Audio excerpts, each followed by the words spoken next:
The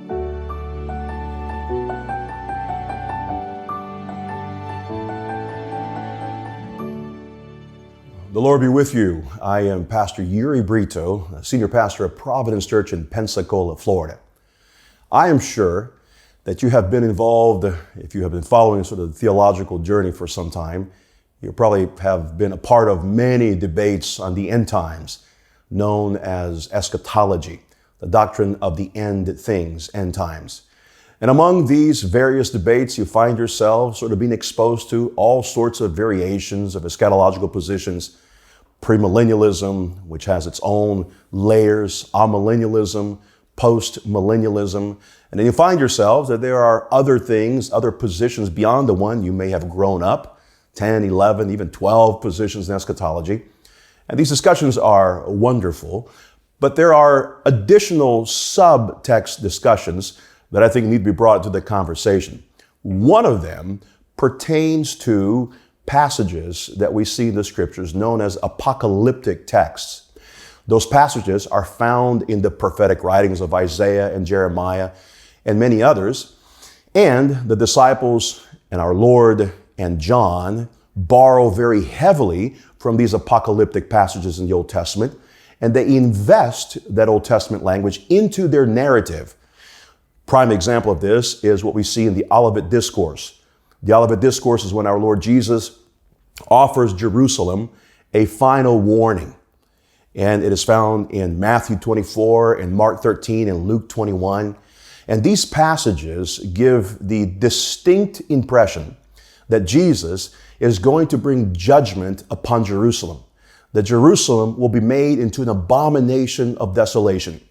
That means that the cumulative effect of the disobedience, betrayal, and spiritual adultery of the religious leaders will lead inevitably to the destruction of the temple at a certain time. Now, at that point, we need to ask the question, were the prophecies that our Lord made in the Olivet Discourse or that John made in the book of Revelation in reference to things that were going to happen in the future, meaning were they futuristic to take place 2,000 years or even 4,000 years down the road?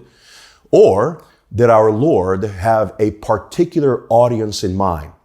Well, that is when the doctrine of preterism comes into play.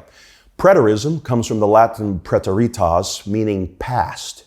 And the implication is that the prophecies that our Lord offered to Jerusalem about its impending doom were not so much futuristic, but preteristic. Meaning that when Jesus spoke these prophecies to the disciples who were standing in front of the temple, he was speaking to a particular audience. And the disciples give every indication that they understood precisely what our Lord was saying.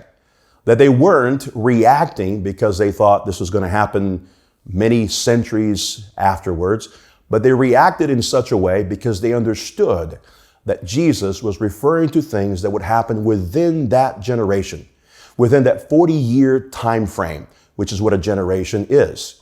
And further, the reference to this generation, when it appears in the Gospels, always refers to things pertaining to the first century audience. So preterism teaches that the apocalyptic language that our Lord used was not only borrowed from apocalyptic language of the prophets, but it was to be applied directly to that generation, the generation that had killed, beaten, ridiculed, and mocked the prophets, the generation that murdered John the Forerunner, the same generation that crucified the Lord of glory. Our Lord was saying very specifically that the destruction that was to come to Jerusalem was going to happen within the lifetime of even many disciples, even many who were standing there. And that destruction took place when the Roman army invaded Jerusalem in the year AD 70. And that at that point, Jerusalem became no longer the place of safety, a haven of rest, a refuge for all those who were weary, but it became an abomination of desolation, a place where God's presence no longer dwelt.